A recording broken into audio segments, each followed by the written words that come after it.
നാളെ ചിലപ്പോ മുഖ്യമന്ത്രി കസേരയിൽ ഇരിക്കാൻ വേണ്ടി പാർട്ടിയും ജനങ്ങളും തിരഞ്ഞെടുക്കുന്നത് ദേവികയായിരിക്കും.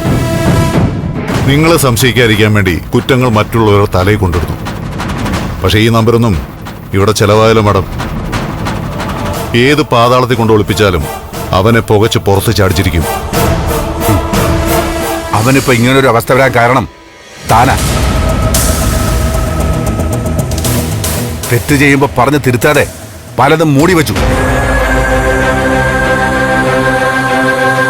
അവൻ കുഴപ്പം പിടിച്ച കൂട്ടുകെട്ടുകളിൽ ചെന്ന് ചാടി. ഒന്നും എന്നെ അറിയിച്ചില്ല.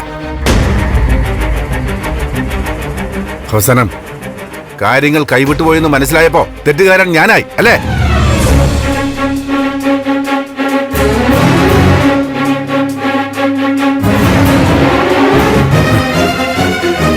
ഇപ്പൊ ഞങ്ങൾ മന്ത്രിയുടെ മുന്നിൽ ചെന്ന് നാണം കെട്ടതിന്റെയും മുഖ്യമന്ത്രിയെ കാണാൻ പറ്റാതെ മടങ്ങി വന്നതിന്റെയും യഥാർത്ഥ ഉത്തരവാദി താനാ. മക്കൾ തെറ്റ് ചെയ്ത മൂടി വയ്ക്കാൻ വഴികൾ നോക്കുകയല്ല, നിയമപരമായി ശിക്ഷ വാങ്ങിക്കൊടുത്ത് കൂടുതൽ നല്ല മക്കളാക്കി എടുക്കണം. ആ പ്ലാന്റിന് അനുവാദം കൊടുത്തത് ഉൾപ്പെടെ എന്തുമാത്രം കുഴപ്പങ്ങളാ അവന് വേണ്ടി താൻ ദേവിയെ കൊണ്ട് ചെയ്യിച്ചത്. എല്ലാം കഴിഞ്ഞിട്ടിപ്പോ ഉത്തരവാദിത്തം ഇങ്ങോട്ടിടുക. അങ്ങാടി തോറ്റതിനെന്നും പറഞ്ഞ് കളിയാക്കിയില്ലേ? ഞങ്ങൾ തോറ്റതല്ല, താൻ തോൽപ്പിച്ചതാ. ക്ഷമയ്ക്കൊരു പരിധിയില്ലേ മോളെ? കുറെ ദിവസമായി കുറ്റപ്പെടുത്തലും കുത്തുവാക്കുകളും കേൾക്കുക. താൻ ഒരു വിരൽ എന്റെ നേരെ ചൂണ്ടുമ്പോ 4 വിരൽ തന്റെ നേർക്ക് തന്നെയാ ചൂണ്ടുന്നേ. അതും മറക്കണ്ട. ഞാൻ പറഞ്ഞതിൽ എന്തെങ്കിലും തെറ്റുണ്ടോന്ന് സാവകാശം ചിന്തിക്കുക. ബാക്കി പിന്നെ സംസാരിക്കാം.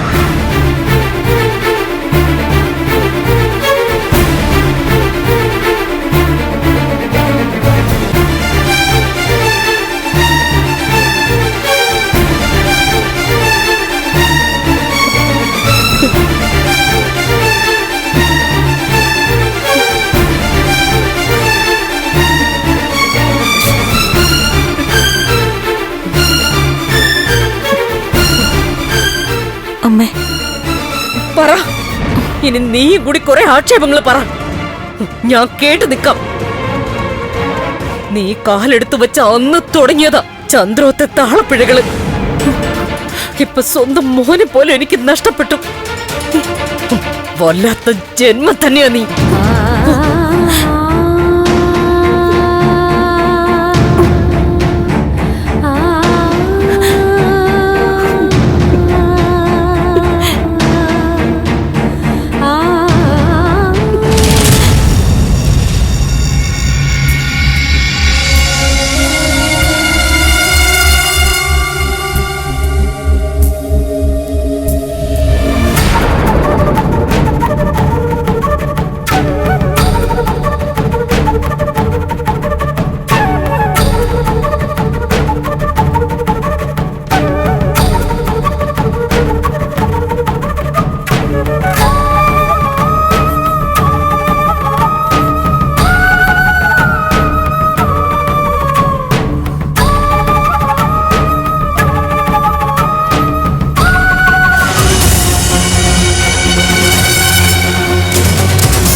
മിസ്റ്റർ നന്ദൻ,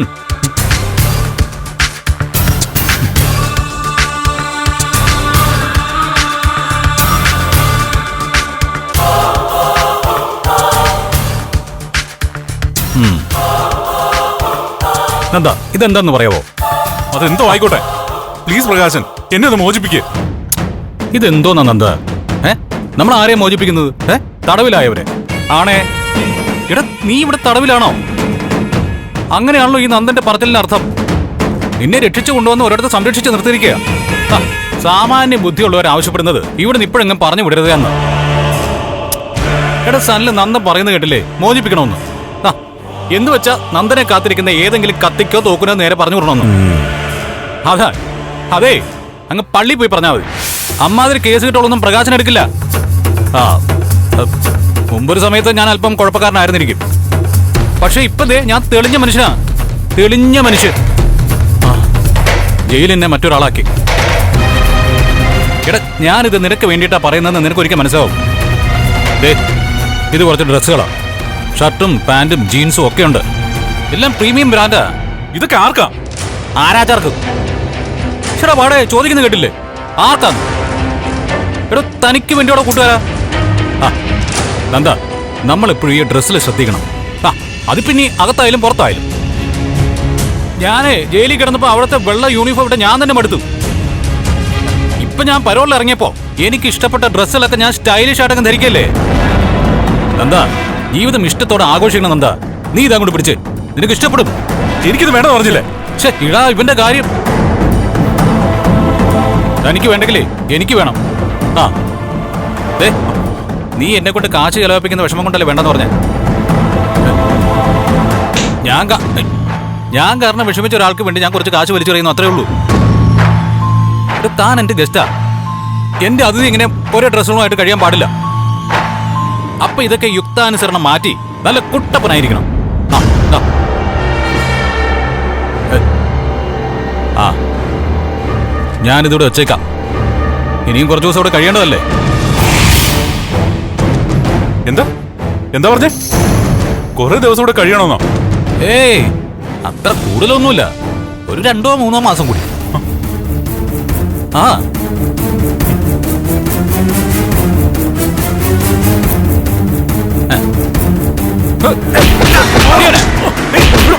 നീ ഓടൂല്ലടാ, നിനക്ക് രക്ഷപ്പെടാനല്ലേ? എന്താണ് നീ കാണിച്ചേ?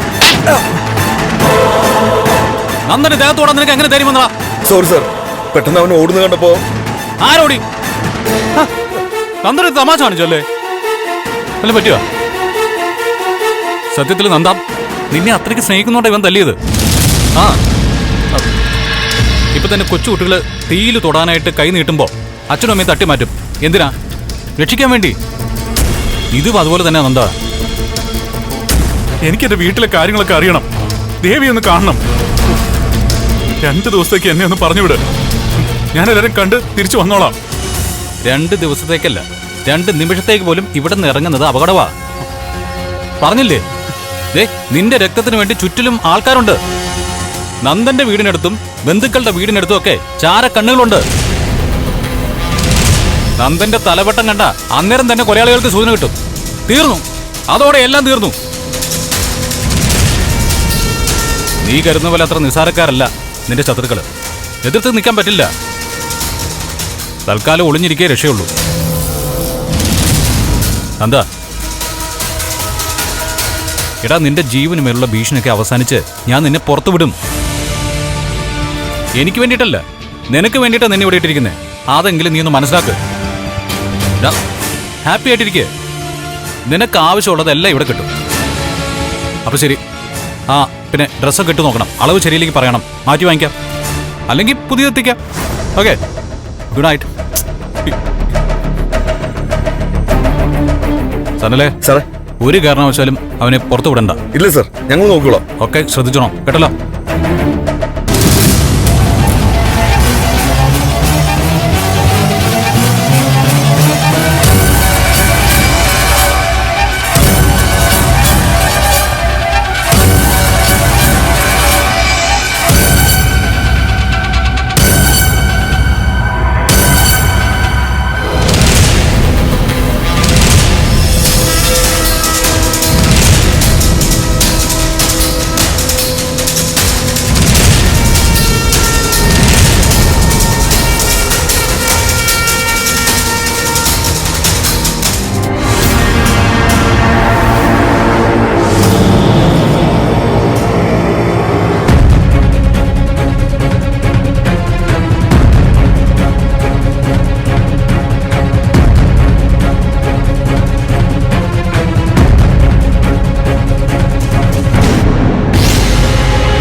അല്ല,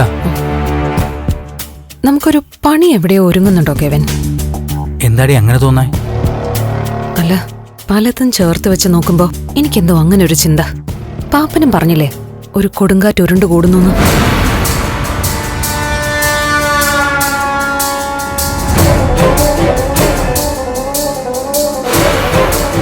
നമ്മൾ എയിം ചെയ്തുകൊണ്ടിരുന്ന നന്ദനെ കാണാനില്ല.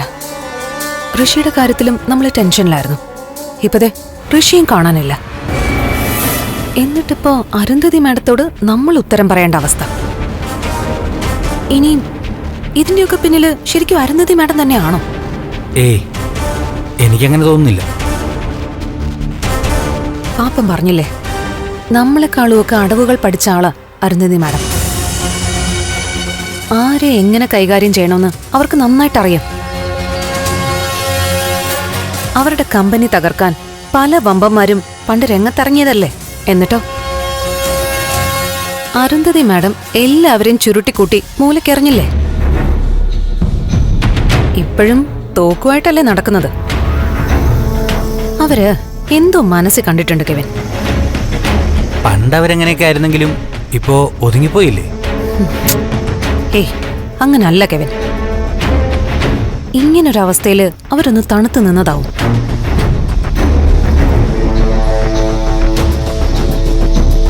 എന്തൊക്കെയോ ലക്ഷ്യം അവരുടെ ഉള്ളിലുണ്ട്. ചിലപ്പോ അവരുന്നം വയ്ക്കുന്നത് നമ്മളെ തന്നെ ആവാനും ചാൻസ് ഉണ്ട്. നമ്മോട് അവർക്കെന്താ വിരോധം? അവരുടെ വാക്കുകളിൽ അത് വ്യക്തമാണ്. ഋഷിയെ നമ്മളായിട്ടാണ് കുഴപ്പത്തിൽ ചാടിച്ചെന്നുള്ളൊരു ധാരണ അവർക്കുണ്ട്. ഋഷിയുടെ കൊലപാതക നാടകത്തിന് പിന്നിൽ നമ്മളായിരുന്നു എന്നുള്ളത് അവർക്ക് വ്യക്തമായി കഴിഞ്ഞല്ലോ. അതൊക്കെ കൂടി വെച്ച് നമ്മളെ തകർക്കാൻ വേണ്ടി അരുന്ധതി മാഡം നടത്തുന്ന ഒരു നീക്കമായിട്ടാണ് ഇതിനെക്കുറിച്ച് എനിക്ക് തോന്നുന്നത്. ഏയ് അല്ല, എന്റെ കണക്കുകൂട്ടിൽ ഇതിന് പിന്നിൽ നമുക്കാർക്കും അറിയാത്ത വേറെ ഏതോ ഒരാളുണ്ടെന്നാ. നന്ദനുമായിട്ടോ ഋഷിയുമായിട്ടോ ബന്ധപ്പെട്ട് കിടക്കുന്ന ഒരാൾ. ഇനി അതും അല്ലെങ്കിൽ ഋഷി തന്നെത്താൻ എന്തോ ഒരു പ്ലാൻ വർക്കൗട്ട് ആക്കാൻ പോകുന്നു. നമ്മളെയൊക്കെ വിറ്റ കാശേ അവന്റെ കയ്യിലുണ്ട്. ഇനി ഋഷി തന്നെയാണോ നന്ദനെ മാറ്റിയത്?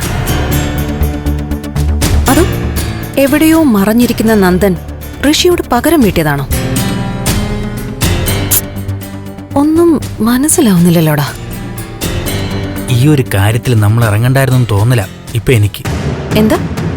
അതേടി, നമ്മളെ കണക്കൂട്ടിൽ ഒരു ഘട്ടം വരെ ശരിയായിരുന്നു, പിന്നെ മൊത്തം പാളി. ദേ, ഇപ്പൊ ചുറ്റും നമുക്കറിയാത്ത ശത്രുക്കളാ, നമ്മൾ നടുവിൽ. അങ്ങനൊരു ഫീലാ എനിക്കിപ്പോ. ആ അരുന്ധതി ആന്റി പലവട്ടം പറഞ്ഞതാ ഒക്കെ തുറന്നു പറഞ്ഞ എല്ലാം അവസാനിപ്പിക്കാന്ന്.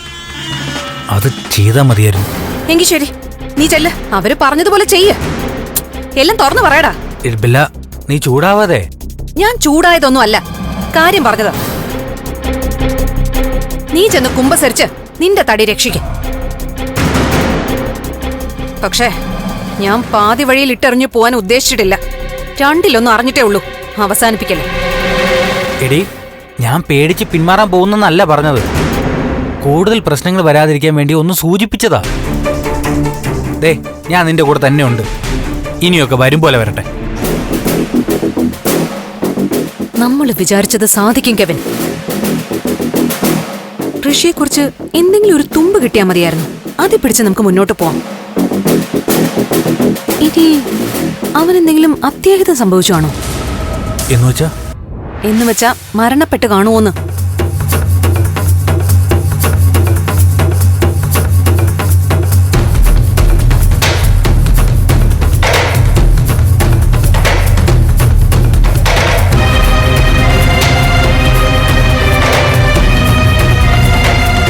ഏയ് ഇല്ല, അവൻ എവിടെയോ ഉണ്ട്. ആ നന്ദനും ഉണ്ട്. ഇതിൽ ഒരാളെക്കുറിച്ചൊന്ന് അറിഞ്ഞു കിട്ടിയാ മറ്റേ ആളിലേക്ക് ചെല്ലാൻ എളുപ്പമാണെന്ന് എനിക്ക് തോന്നുന്നു.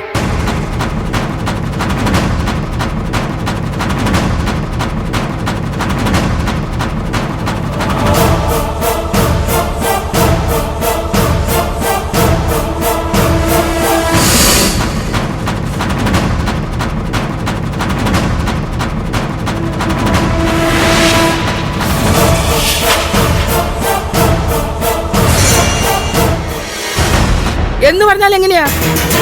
നന്ദമോന്റെ കാര്യത്തിലൊന്നും ചെയ്യണ്ടേ? ഒരു MLA അല്ലേ മോള്? അപ്പൊ ഈ നിലയിലൊക്കെ കാര്യങ്ങൾ പോയാ മതിയോ? ആന്റി ഇത് എന്തറിഞ്ഞിട്ടായി പറയുന്നേ? ഞാൻ എന്ത് ചെയ്യുന്നു, ആരെയൊക്കെ കാണുന്നു എന്ന് മുരളേട്ടനോടൊന്ന് ചോദിച്ചാ മതി. അവനോടൊക്കെ ഞാൻ ചോദിക്കുന്നുണ്ട്. പുറത്ത് സിദ്ധാർത്ഥ സാറും മുരളിയും നിൽക്കുന്നുണ്ടല്ലോ. അങ്ങോട്ടും ഇങ്ങോട്ടും സങ്കടം പറഞ്ഞിരുന്ന കാര്യങ്ങൾ വലുത് നടക്കുവോ? സ്ഥല MLA ആയി ഭാര്യയ്ക്കുള്ള ഉത്തരവാദിത്തം മറ്റാർക്കാ ഉള്ളത്? എല്ലാവർക്കും കുറ്റപ്പെടുത്താൻ ഞാനുണ്ടല്ലോ അല്ലേ? കുറച്ചു മുൻപ് അമ്മയും പറഞ്ഞു ഞാനാ കുറ്റക്കാരിയെന്ന്. ഞാൻ ഈ വീട്ടിൽ കാല് കുത്തിയതോടെയാ ചന്ദ്രോത്തിന്റെ കാലക്കേടന്ന്. എല്ലാം കണ്ടും കേട്ടും ക്ഷമിച്ച് ഞാൻ ഇപ്പോഴിവിടെ നിൽക്കുന്നതേ മകനെ കാണാത്തൊരു അമ്മയുടെ വിഷമം ഓർത്തിട്ട് മാത്രം. പിന്നെ ഈ സങ്കടങ്ങളൊക്കെ ഞങ്ങൾ ആരോടാ പറയേണ്ടത്? പോലീസിന്റെ ഭാഗത്തുനിന്ന് അന്വേഷണം നടക്കണമെന്ന് പറയുന്നല്ലാതെ ഒരു പുരോഗതി ഇല്ലല്ലോ. അപ്പോ സർക്കാരിന്റെ കാര്യങ്ങളിൽ സ്വാധീനം ചെലുത്താൻ ഒരു MLA-ക്ക് അല്ലേ പറ്റുക? വെറുതെ രാഷ്ട്രീയം പറഞ്ഞു തന്നിട്ട് ഒരു കാര്യമില്ല. ആന്റി, എന്നെക്കാൾ വലിയ രാഷ്ട്രീയക്കാരനല്ലേ പുറത്ത് നിൽക്കുന്ന മുൻ MLA. അവിടെ ചെന്ന് ചോദിക്കായിരുന്നില്ലേ? മുഖ്യമന്ത്രിയെ കാണാൻ പറ്റാത്തതിന്റെയും കാര്യങ്ങൾ നടത്താൻ കഴിയാത്തതിന്റെയൊക്കെ ഉത്തരം അച്ഛൻ പറയും. ചെന്ന് ചോദിക്കേ. ഞാൻ ആരോട് എന്ത് ചോദിക്കണം നീ പറഞ്ഞു തരണ്ട. വേറൊന്നുമല്ല, പേടിയാ. ആന്റിയെ ഇതുപോലെ വർത്താനം പറഞ്ഞ് അച്ഛന്റെ അടുത്തോട്ട് ചെന്നാലേ നല്ലത് കിട്ടൂന്നറിയാം. അപ്പൊ എന്റെ തലയിൽ എല്ലാ കുറ്റവും എടുത്തിട്ട് തർക്കിക്കാന്ന് കരുതിയല്ലേ? ഞാൻ തർക്കിക്കാൻ വന്നു ഒന്നും അല്ല. ചോദിക്കേണ്ട കാര്യങ്ങൾ ആരോടാണെങ്കിലും ഞാൻ ചോദിക്കും. ഇപ്പൊ നന്ദമോനെ കാണാതായ എന്റെ പൂർണ്ണ ഉത്തരവാദിത്തം നിനക്കാ. ഇവിടെ നിന്ന് നന്ദമോനെ എസ്തപ്പാന്റെ വീട്ടിലേക്ക് മാറ്റിയതും അത് ഞങ്ങളോട് ആരോടും പറയാതിരുന്നതും വലിയ കേമായിട്ടാണ് ഞങ്ങൾ കണ്ടത്. എന്നിട്ടിപ്പോ അവസാനം എന്തായി? അവൻ ജീവനോട് ഉണ്ടോ ഇല്ലയോന്ന് പോലും അറിയില്ല. ആന്റി മതി, നിർത്ത്. എനിക്ക് ചെയ്യാൻ പറ്റുന്നതൊക്കെ ഞാൻ ചെയ്യുന്നുണ്ട്. നീ എന്ത് ചെയ്യുന്നുണ്ട്? പോലീസിനെ കാണാൻ പോകുന്നു, മന്ത്രിയെ കാണാൻ പോകുന്നു എന്നൊക്കെ പറഞ്ഞ് നീയും സിദ്ധുവും കൂടി ഇവിടുന്ന് ഇറങ്ങും. തിരിച്ചു വന്ന് പറയും പോലീസ് ഉഴപ്പുന്നു, മുഖ്യമന്ത്രിയെ കാണാൻ മന്ത്രി സമ്മതിച്ചില്ല എന്നൊക്കെ. നിങ്ങൾ പറയുന്നത് വിശ്വസിക്കല്ലാതെ വേറെ വഴിയില്ലല്ലോ.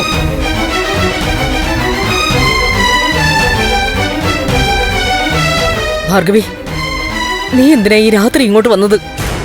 നന്ദമോനെ കാണാതായതിനെ കുറിച്ച് ആലോചിച്ചിരുന്നപ്പോ നെഞ്ചു പെടയായിരുന്നു കുഞ്ഞെ. ഇപ്പൊ തന്നെ പ്രഭകുഞ്ഞിനെ കണ്ട് ഒന്ന് സംസാരിക്കണം തോന്നി. അതാ ഈ രാത്രി തന്നെ ഇങ്ങോട്ട് വന്നത്.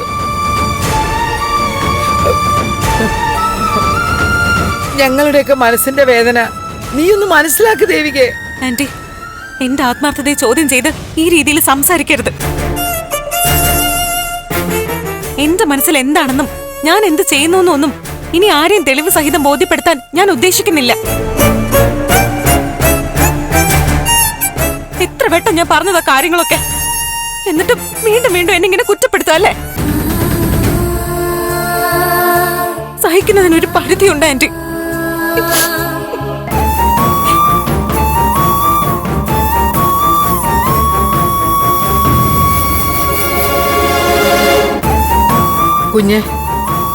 കുഞ്ഞ് വിഷമിക്കാതെ, എല്ലാം ശരിയാകും. മരിച്ചതിന് തുല്യോ ഭാർഗവി ഞാനിപ്പോ ജീവിച്ചിരിക്കുന്നത്. ദേഹം ഇരുട്ടുന്നതും വെളുക്കുന്നതും ഒന്നും അറിയുന്നില്ല. വീട്ടിൽ എന്തൊക്കെ നടക്കുന്നു, നാട്ടിൽ എന്തൊക്കെ നടക്കുന്നു ഒന്നും അറിയാൻ വയ്യ. പുറത്ത് ഓരോ ശബ്ദം കേൾക്കുമ്പോഴും നന്ദം വരികയാണെന്ന് തോന്നും. എനിക്ക് അവനെ കണ്ടിട്ട് കണ്ണടയ്ക്കാൻ പറ്റുമോ ഭാർഗവി? അശോ, അങ്ങനെയൊന്നും പറയല്ലേ കുഞ്ഞെ. സിദ്ധാർത്ഥ സാറും ദേവിക മോളും വിചാരിച്ചിട്ട് ഒന്നും സാധിക്കുന്നില്ലെങ്കിൽ മറ്റു വഴികൾ നോക്കണം. അവര് വിചാരിച്ചാൽ നടക്കാതിരിക്കുമോ? പക്ഷെ അവര് വിചാരിക്കുന്നില്ല എന്നാ എനിക്ക് തോന്നുന്നത്. അവള് മനഃപൂർവ്വം ഉഴപ്പുന്നാണോ കുഞ്ഞെ? അതെന്താ നീ അങ്ങനെ ചോദിച്ചത്? അല്ല, നന്ദമോനും ഐസബല്യം തമ്മിലുള്ള കാര്യങ്ങൾ പറഞ്ഞ് ദേവിക പിണങ്ങി നിൽക്കുകയായിരുന്നല്ലോ.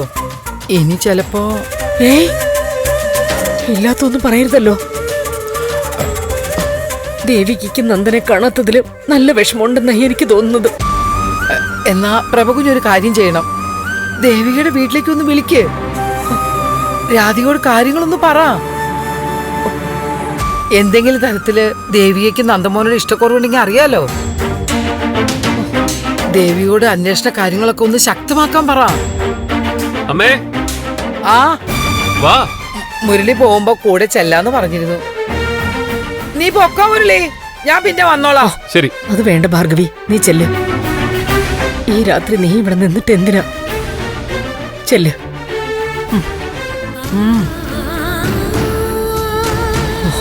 മുരളി ഇതാ വരുന്നു. ആ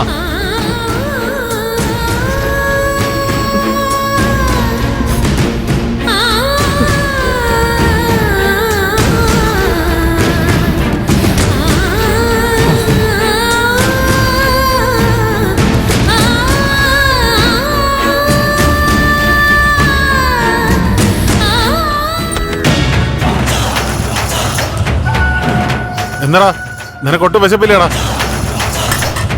എടുത്ത് തിന്നടാ. എന്ത് വാങ്ങി തന്നാലും നീ കഴിക്കുന്നില്ലല്ലോ. ഇങ്ങനെ ആയാ ശരിയാവില്ല. ഇതെടുത്ത് തിന്നില്ലെങ്കിൽ നിന്നെ തല്ലി തിരിപ്പിക്കും കേട്ടോ.